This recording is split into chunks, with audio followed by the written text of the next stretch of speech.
Welcome back to Grammar Grade 10. This is Unit 7, Lesson 54, and it is the mirror image of Lesson 48. Back then, an indefinite pronoun was the subject, and we matched a verb to it. Today, an indefinite pronoun is the antecedent, and we match a pronoun to it. Same three groups, same instincts, brand new question.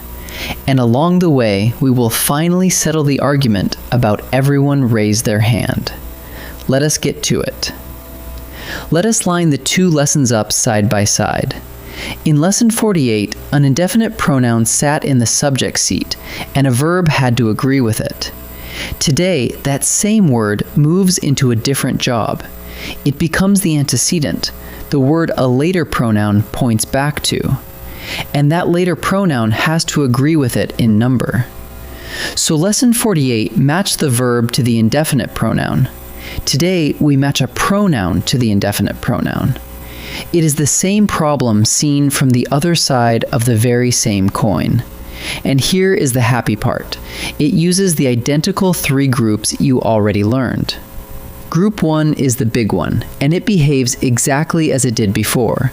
These antecedents are always singular, so any pronoun that refers back to them must be singular too. Start with the four loners: each, either, neither, one. Then there is the whole family you can build yourself. Take every, some, any, or no, and glue it onto one body or thing. That gives you everyone, somebody, anything, no one, and every combination in between. Now watch it in a sentence. Everyone brought his or her notebook. Everyone is a single word standing for a single antecedent, so the pronoun has to be singular. And when the group might contain men and women both, the traditional singular match is his or her.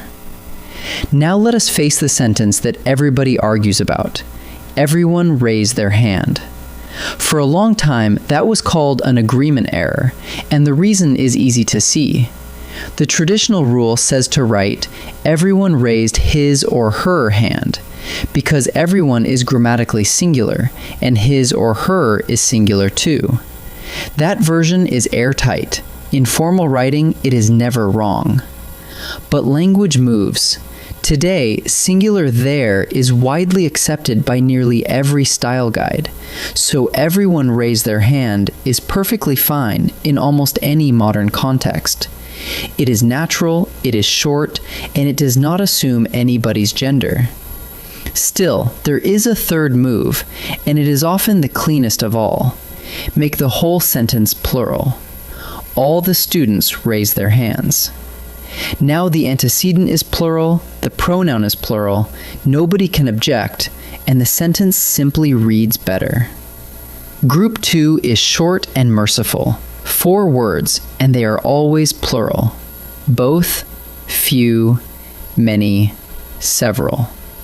When one of them is the antecedent, the pronoun that points back at it must be plural as well. Several forgot their tickets. Several is plural, so there is exactly right.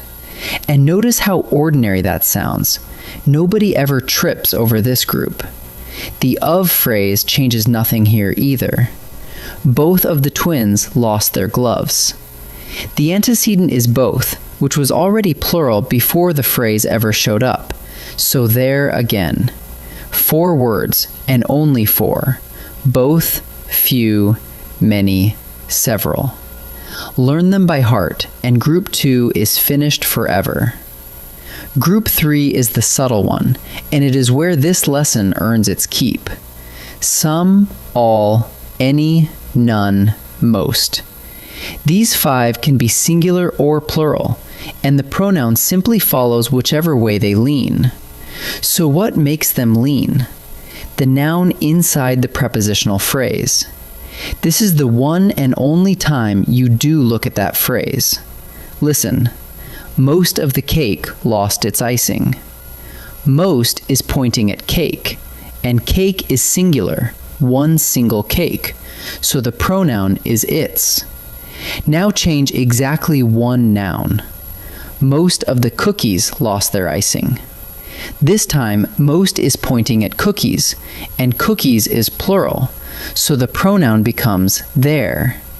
Same word at the front, two different pronouns at the back, and the noun in the middle made the call. For these 5 words, let the noun decide the pronoun. One more trap, and it is exactly the one we met in Lesson 42. Here is the sentence. Each of the girls brought her own lunch. Your ear hears girls, which is plural, and it badly wants their. But girls is not the antecedent at all. Girls is buried inside a prepositional phrase, and a phrase can never change the number of the word standing in front of it. The real antecedent is each, and each is singular, so the pronoun must be her. See how her reaches back over the phrase and lands on each? Now, the same trap in a new coat. Neither of the pine trees reached its full height. Trees is plural, but neither is the antecedent. Neither is singular, and so the pronoun is its.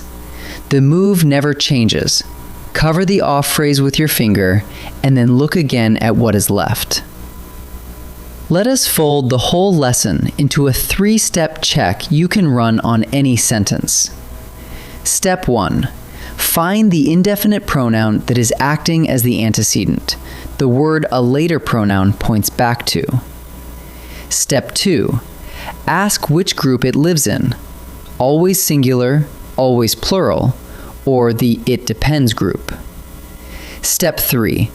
If it belongs to group 1 or group 2, ignore the prepositional phrase completely because it cannot change a thing. Only in group 3 does the noun inside that phrase get a vote. Then match the pronoun to the antecedent.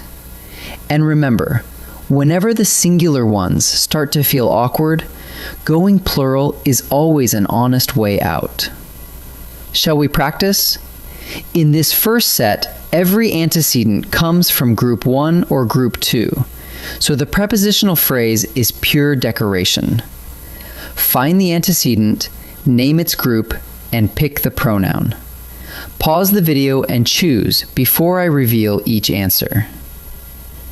Neither of the sisters brought blank umbrella. Cover the phrase of the sisters with your finger. The antecedent is neither, and neither belongs to group 1, always singular. Both sisters are female, so the singular pronoun we want is her. Several of the hikers lost blank maps. Several is one of the 4 group 2 words, and every one of them is plural. A plural antecedent takes a plural pronoun, so the answer is their. Each of the boys packed blank own gear. Your ear hears boys and reaches straight for their, but boys is locked inside a prepositional phrase. The antecedent is each, which is always singular, and every boy here is male, so the pronoun is his. Now every antecedent comes from group 3, some, all, any, none, or most. This time, you must look inside the prepositional phrase and let the noun there decide the number of the pronoun. Pause and try each one before I answer. Most of the milk had lost blank freshness. Most is a group 3 word, so look at the noun it points to, milk. Milk is singular, one body of it, so the pronoun is its. Most of the apples had lost blank shine. Same word at the front, but a different noun behind it. Most now points to apples, and apples is plural, so the pronoun becomes their. All of the paint had dried inside blank can. All belongs to group 3, so we check the noun, paint. Paint here is one single mass, not a countable crowd, so all is singular, and the pronoun is its. Let us gather it all up. When the antecedent is an indefinite pronoun, the pronoun that refers back to it must agree with it in number. Group 1 is always singular: each, either, neither, one. And everything built from every, some, any, or no, plus one, body, or thing. And the traditional match there is his or her. Group 2 is always plural: both, few, many, several, and they take their. And in group 3, some, all, any, none, and most can go either way, because the noun inside the off phrase decides between its and their. One last word on everyone raised their hand. The old rule called it an error. Modern usage accepts it happily. And rewriting the sentence in the plural, all the students raise their hands, is the smoothest escape of all. That is pronoun antecedent agreement with indefinite pronouns, the mirror image of Lesson 48. I will see you in the next lesson.